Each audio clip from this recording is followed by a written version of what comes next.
From the National Newsroom of the Canadian Press, I'm Karen Ribot.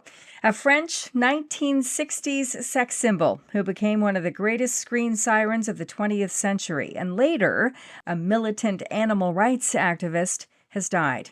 A spokesman with the Brigitte Bardot Foundation for the Protection of Animals told the Associated Press that Bardot died at her home in southern France. He would not provide a cause of death, but she was 91. Bardot became an international celebrity as a sexualized teen bride in the 1956 movie And God Created Woman. Her cinema career spanned some 28 films. U.S. President Donald Trump will host his Ukrainian counterpart today to try to close out a peace agreement that would end nearly 4 years of war that began with Moscow's invasion of Ukraine.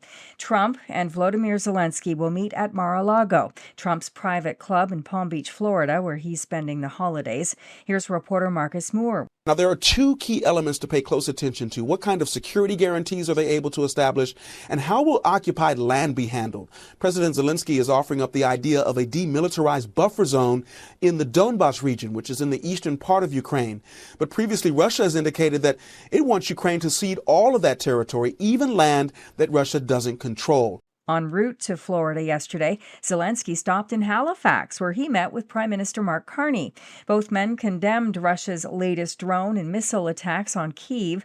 Carney called yesterday's assault barbarism, and Zelenskyy said the attack showed Russia's cards. This attack is, again, Russia's answer on our peace efforts, and it's really showed that Putin doesn't want peace. Carney announced another $2.5 billion in Canadian economic assistance for Ukraine that will help the country rebuild.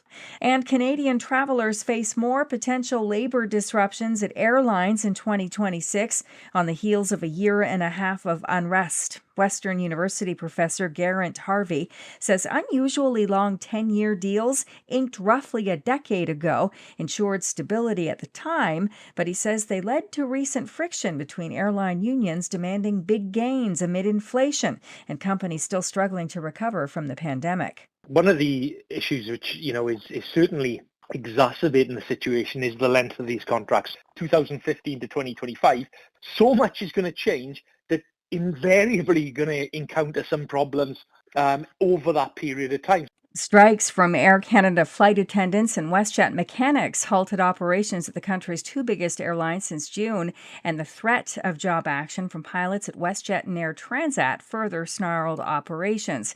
Collective agreements with other elements of Canadian airlines will be expiring in the coming months. This is the Canadian Press. In sports, Michael Hage scored a power play goal early in overtime as Canada notched a 2-1 victory over Latvia for their second win at the World Junior Hockey Championship in Minnesota.